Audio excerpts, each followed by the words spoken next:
Você já se perguntou por que coisas ruins acontecem com pessoas boas? Hoje vamos mergulhar em uma das histórias mais intrigantes e profundas da humanidade, a saga de Jó. Imagine perder tudo o que você ama e ainda manter a fé. Este não é apenas um relato antigo, é uma jornada emocionante que desafia nossas crenças mais profundas. Descubra os mistérios de Jó, um homem que enfrentou o inimaginável e ainda assim permaneceu firme. Fique conosco e veja como essa história milenar ainda ressoa poderosamente em nossas vidas hoje. Nesta história bíblica do livro de Jó, encontramos um homem rico chamado Jó, que vivia numa região conhecida como Uz. Ele tinha uma grande família e possuía rebanhos imensos. Jó era uma pessoa íntegra e justa, sempre empenhado em viver uma vida moral e tinha uma relação muito disciplinada com Deus. Na terra de Uz, vivia um homem cujo nome era Jó. Este homem era irrepreensível e honesto, temia a Deus e evitava o mal. Ele tinha 7 filhos e 3 filhas, possuía 7.000 ovelhas, 3.000 camelos, 500 jugos de bois, 500 jumentos e uma grande quantidade de servos. Era considerado o maior entre todos os povos do Oriente. Os filhos de Jó costumavam realizar festas em suas casas, em seus aniversários, e convidavam suas 3 irmãs para comer e beber com eles. Após um período de celebrações, Jó organizava um ritual de purificação para eles. Bem cedo pela manhã, ele oferecia um sacrifício queimado por cada um, pensando: talvez meus filhos tenham pecado e amaldiçoado Deus em seus corações. Essa era a prática constante de Jó, conforme descrito no primeiro capítulo, versículos de 1 a 5. Deus destacou as virtudes de Jó para Satanás. No entanto, Satanás argumentou que Jó era justo apenas porque Deus o favorecia abundantemente. Certo dia, os anjos vieram se apresentar perante o Senhor, e Satanás também estava entre eles. O Senhor perguntou a Satanás: de onde você vem? Satanás respondeu ao Senhor andando por toda a terra, indo e vindo por ela. Então, o Senhor disse a Satanás: você reparou no meu servo Jó? Não há ninguém na terra como ele, um homem íntegro e correto, que teme a Deus e evita o mal. Será que Jó teme a Deus sem motivo? Replicou Satanás. Você não colocou uma proteção ao redor dele, de sua casa e de tudo o que ele possui? Você abençoou tudo o que ele faz, e seus rebanhos e manadas se espalharam pela terra. Esses diálogos entre Deus e Satanás são narrados no livro de Jó, capítulo 1, versículos de 6 a 10. Satanás desafiou Deus, dizendo que se fosse permitido infligir sofrimento a Jó, ele mudaria e amaldiçoaria a Deus. Deus permitiu que Satanás atormentasse Jó para testar essa ousada afirmação, mas proibiu que tirasse a vida de Jó. Mas estenda a sua mão e ataque tudo o que ele possui, e com certeza ele o amaldiçoará na sua cara, disse o Senhor a Satanás. Muito bem, então, tudo o que ele possui está em seu poder, mas não ponha a mão sobre o próprio homem. Então, Satanás saiu da presença do Senhor. Estes eventos são descritos no livro de Jó, capítulo 1, versículos 11 e 12. Jó recebeu 4 notícias num único dia, informando que suas ovelhas, servos e 10 filhos haviam morrido, vítimas de invasores ladrões ou desastres naturais. Num dia, enquanto os filhos e filhas de Jó estavam festejando e bebendo vinho na casa do irmão mais velho, um mensageiro chegou até Jó e disse: os bois estavam arando e os jumentos pastando por perto, quando os sabeus atacaram e os levaram. Eles mataram os servos à espada, e eu fui o único que escapou para contar a você. Enquanto ele ainda falava, outro mensageiro chegou e disse: o fogo de Deus caiu dos céus e queimou as ovelhas e os servos, e eu fui o único que escapou para contar a você. Enquanto este ainda falava, chegou mais um mensageiro. Os caldeus formaram 3 grupos de ataque e deram um ataque surpresa aos seus camelos, levando-os embora. Eles mataram os servos à espada e eu fui o único que conseguiu escapar para lhe informar. Ainda falando, outro mensageiro chegou dizendo: seus filhos e filhas estavam festejando e bebendo vinho na casa do irmão mais velho, quando de repente um vento forte veio do deserto e atingiu os 4 cantos da casa. Ela desabou sobre eles e eles morreram. Eu sou o único que escapou para contar a você. Esses eventos trágicos são descritos no livro de Jó, capítulo 1, versículos 13 a 19. No seu luto, Jó rasgou suas vestes e raspou a cabeça, mas ainda assim louvou a Deus em suas orações. Então Jó se levantou, rasgou seu manto, rapou sua cabeça e, prostrado ao chão, adorou, dizendo: nu saí do ventre da minha mãe e nu partirei. O Senhor deu e o Senhor tirou. Bendito seja o nome do Senhor. Em tudo isso, Jó não pecou, nem atribuiu a Deus qualquer falta. Essa resposta de Jó está no livro de Jó, capítulo 1, versículos 20 a 22. Satanás aparece no céu novamente, e Deus lhe dá outra oportunidade para testar Jó. Desta vez, Jó sofre de terríveis feridas na pele. A esposa de Jó tenta persuadi-lo a amaldiçoar Deus e desistir da vida, mas ele resiste e tenta suportar seus sofrimentos.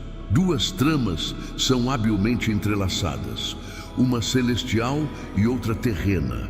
Os acontecimentos na terra são o resultado de algo que já ocorreu no céu, assim como a guerra na terra imediatamente após um conflito no céu, como no livro do Apocalipse. Elifaz, Bildade e Zofar, 3 amigos de Jó, chegam para consolá-lo, sentando-se com ele em silêncio por 7 dias em respeito ao seu luto.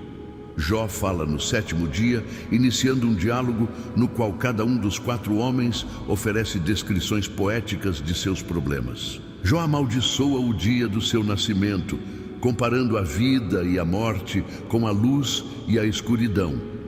Ele deseja nunca ter nascido e que seu nascimento tivesse sido encoberto pelas trevas, sentindo que a vida apenas aumenta sua agonia. Elifaz responde que Jó, que anteriormente consolava outros, agora admite que nunca foi realmente consciente do sofrimento deles. Elifaz conclui que a dor de Jó deve ser devido a algum pecado que ele cometeu e recomenda que Jó busque o favor de Deus. Bildade e Zofar concordam que Jó deve ter cometido algum mal para provocar a justiça de Deus e argumentam que ele deveria tentar demonstrar um comportamento mais inocente. Bildade supõe que os filhos de Jó trouxeram a morte sobre si mesmos. Pior ainda, Zofar insinua que qualquer erro que Jó tenha cometido mereceria muito mais dor do que a que ele recebeu. Jó reage a cada um desses comentários, ficando tão irritado que chama seus simpatizantes, Jó chama seus amigos, de médicos inúteis que mascaram sua ajuda com mentiras, como descrito no livro de Jó, capítulo 13, versículos de 1 a 4. Meus ouvidos ouviram e entenderam isso. O que vocês sabem, eu também sei. Não sou inferior a vocês. Mas eu desejo falar com o Todo-Poderoso e discutir o meu caso com Deus.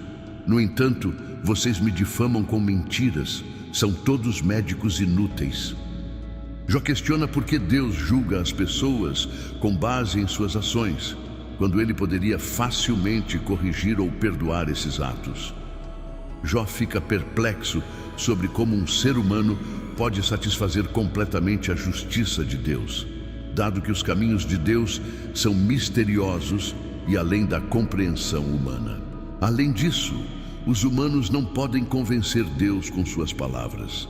Deus não se deixa enganar e Jó admite que nem mesmo conhece a si mesmo o suficiente para defender seu caso perante Deus. Jó anseia por alguém que possa mediar entre ele e Deus, para que não seja condenado ao Sheol, o submundo. Jó acredita que no céu há uma testemunha ou redentor que atestará sua integridade, como ele expressa no capítulo 19, versículo 25. Sei que o meu Redentor vive e que no final ele se levantará sobre a terra. E no capítulo 16, versículo 19, agora mesmo a minha testemunha está no céu, o meu advogado está nas alturas. O sofrimento se torna insuportável para Jó, e ele se torna amargo, ansioso e assustado. Ele lamenta a injustiça de Deus, permitir que pessoas más prosperem, enquanto ele e muitas outras pessoas honestas sofrem. Jó quer enfrentar Deus e protestar, mas não consegue encontrá-lo fisicamente. Ele pensa que a sabedoria está oculta da humanidade, mas resolve persegui-la temendo a Deus e evitando o mal. Eventualmente, Deus intervém no diálogo divino da primeira rodada. Durante seus discursos, Jó pediu a Deus 36 vezes que falasse com ele. Agora, seu desejo é atendido. Nas 2 vezes em que Deus fala com Jó, isso acontece no meio de uma tempestade. Há um certo humor na maneira como Deus se dirige a ele.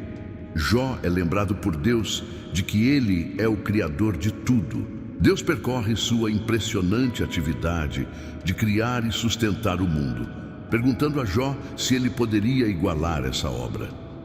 Ele termina perguntando se Jó está em posição de julgar, dizendo que é impertinente para Jó acreditar que Deus deveria se explicar a ele. Jó é feito sentir-se muito pequeno. Eventualmente, Jó responde: sou indigno. Como posso responder-lhe? Coloco minha mão sobre a boca, falei uma vez, mas não tenho resposta, 2 vezes, mas não direi mais nada. No segundo round, Deus não fala sobre si mesmo como Criador, mas sobre 2 de suas criaturas. O discurso está cheio de humor mais uma vez. Ele pergunta a Jó sobre seus pensamentos a respeito do hipopótamo, o behemote, e do crocodilo, o leviatã, como se essas incríveis bestas detivessem as respostas para os grandes problemas da vida. Jó é lembrado de que não pode entender Deus, nem o mundo animal, muito menos o mundo moral. Assim, o ponto principal de Deus é: por que você está tentando discutir comigo? Jó responde que Deus é onisciente e que nenhum plano dele pode ser frustrado. Ele agora percebe que seu questionamento a Deus foi totalmente inadequado e ele se despreza e se arrepende em cinzas e pó. Embora o encontro com Deus seja humilhante para Jó, o cerne do problema de Jó é tratado, pois ele volta a se conectar com Deus. O diálogo oferece um clímax magnífico e inesperado para o livro. No epílogo, o texto muda de poesia para prosa, quando Jó aceita que não deve culpar Deus por suas interações com ele. Deus restaura a Jó seus filhos, 7 filhos e 3 filhas, propriedades, camelos e rebanhos de ovelhas, tornando-o muito mais rico e feliz do que antes. Como servo de Deus, Jó é reabilitado. Por outro lado, os 3 amigos de Jó são severamente repreendidos por Deus, que diz que eles não falaram corretamente sobre Jó, indicando que não devemos citar seus discursos como se fossem verdades. O notável nas 2 rodadas de Deus com Jó é que ele ainda não responde às indagações de Jó e não lhe conta sobre sua aposta com Satanás. Jó não precisava saber o que estava acontecendo no céu, porque Deus tinha seus motivos para permitir que ele sofresse. Devemos ter em mente uma diferença aguda entre a compreensão judaica deste livro e a cristã. O judeu dos tempos do Antigo Testamento não podia ver os problemas da vida temporal à luz da eternidade. Ele sentia que a justiça de Deus deveria ser vista nesta vida, já que tanto pessoas boas quanto más iam para o mesmo destino, o Sheol, lugar de existência sombria onde os espíritos partidos dormiam. Os cristãos, por outro lado, têm um ponto de vista completamente diferente sobre o sofrimento atual. Eles veem a maior visão do céu à luz da obra de Cristo. O sofrimento neste mundo empalidece em comparação com a vida que nos espera no céu. Consequentemente, há apenas insinuações de vida após a morte ao longo do livro de Jó. Em um momento, Jó declara que encontrará Deus após sua morte. Mas este não é um tema recorrente no livro, e ele não tem ideia de como isso acontecerá. O livro de Jó tem duas tramas principais, a trama divina e a terrena. O livro começa com a trama celestial, a reunião de Deus no céu com Satanás. Satanás era um anjo cuja função era relatar pecados. Ele era o advogado de acusação de Deus, que viajava pela terra para relatar a Deus como eram os seres humanos. No tempo de Jó, Satanás havia se tornado tão cínico que não acreditava que alguém pudesse amar a Deus pelo próprio Deus. Ele acreditava que as pessoas só amavam a Deus pelo que ele podia lhes proporcionar. Assim, ocorre um debate entre Deus e Satanás, com Satanás argumentando exatamente isso. Deus pergunta a Satanás se ele encontrou Jó em suas viagens pela terra. Jó me ama, porque ele me ama, não por qualquer bênção que recebeu, afirma Deus. A resposta de Satanás é cínica, argumentando que se Deus tirasse as bênçãos de Jó, ele blasfemaria contra Deus, assim como qualquer outro. Como resultado, ocorre a aposta divina. A tensão é essencial em qualquer drama excelente. Jó desconhece a aposta divina, enquanto o leitor está a par. O teste seria inútil se ele soubesse. Esse encontro nos ensina verdades valiosas sobre Satanás. Primeiramente, sugere que ele não pode estar em dois lugares ao mesmo tempo, não sendo dotado da onipresença de Deus. A trama humana, o debate entre Jó e seus companheiros, ocupa a maior parte do livro. Por que Jó está sofrendo mais do que outras pessoas? É a questão central abordada. Existem dois pontos de vista. A. Os amigos estão certos de que o sofrimento de Jó é devido ao seu pecado. B. Jó tem certeza de que não está pecando e protesta sua inocência. A troca é cheia de suspense, pois o leitor sabe que Jó está correto. A estrutura de duas tramas do livro nos lembra que ninguém conhece o quadro completo quando se trata de entender por que as pessoas sofrem. Deve ser muito difícil se defender quando se está em tanta miséria. Além da busca por explicações, todos são confrontados com uma pergunta maior. Posso continuar a acreditar em um Deus bom quando tudo parece estar dando errado? O livro de Jó oferece uma resposta a essa pergunta. Qual foi a maior dor de Jó? Isso esclarece a importância deste tópico. Foi uma confrontação física. Ele estava coberto de feridas da cabeça aos pés, cansado, exausto e em dor excruciante. Socialmente, devido à sua aparência física e ao fato de que a comunidade local estava ciente de sua recente tragédia, ele se tornou um pária social. As pessoas andavam do outro lado da rua, em vez de conversar com ele, enquanto ele se sentava na pilha de cinzas na extremidade da aldeia. Até os adolescentes riam dele. Mentalmente, ele enfrentou a dor mental de não saber por que essas coisas angustiantes estavam acontecendo com ele, especialmente porque parecia não haver nada em seu passado que apontasse para isso. Espiritualmente, sua angústia espiritual era muito pior do que qualquer outra, pois ele se sentia afastado de Deus. Jó clamou, implorando a Deus para localizá-lo, falar com ele e até mesmo discutir com ele. Essa foi a verdadeira dor mais excruciante. O sofrimento é muito mais agonizante se acreditarmos que Deus está distante e desinteressado. No entanto, quando Jó finalmente conseguiu falar com Deus, as coisas não aconteceram como planejado. Para os cristãos, o livro de Jó pode ser visto no contexto do Novo Testamento. 1. Deus permitiu que Satanás provocasse a morte de Jesus na cruz, com o próprio filho perguntando, meu Deus, por quê? Assim como com Jó, Deus não explicou por quê.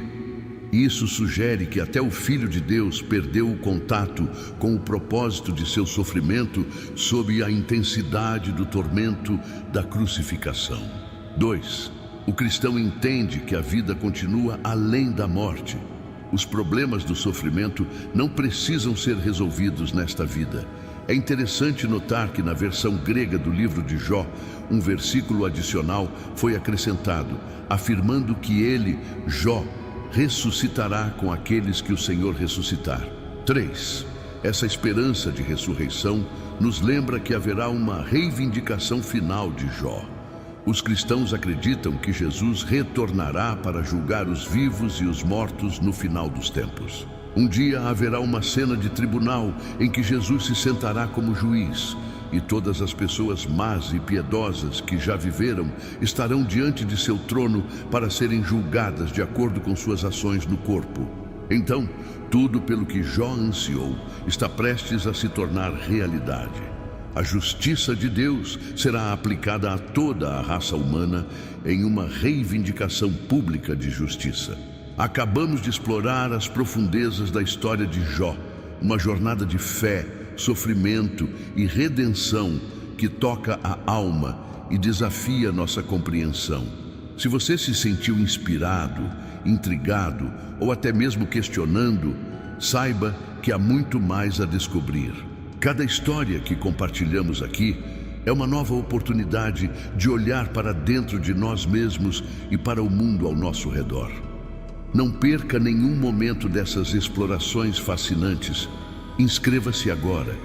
Dê um like se você se conectou com a história de hoje e compartilhe nos comentários como ela impactou você.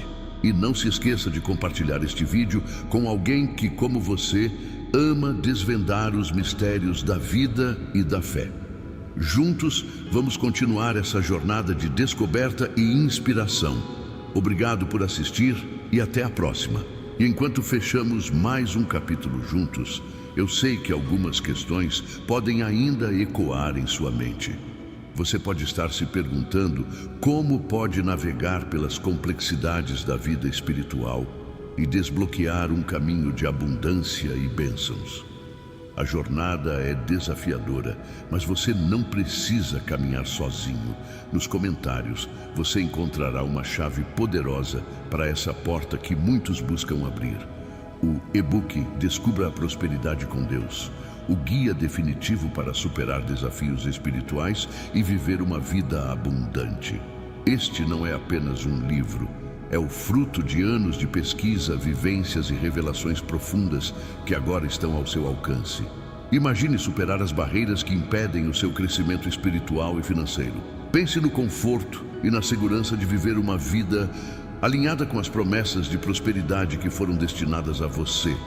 Esse e-book é mais do que letras em uma página. É um mapa para o tesouro que você merece. Faça parte dos muitos que já estão trilhando um caminho iluminado pela fé e pelo conhecimento. O poder de transformar sua vida está a apenas um clique. Confira agora mesmo nos comentários e inicie sua jornada para uma vida de plenitude e prosperidade.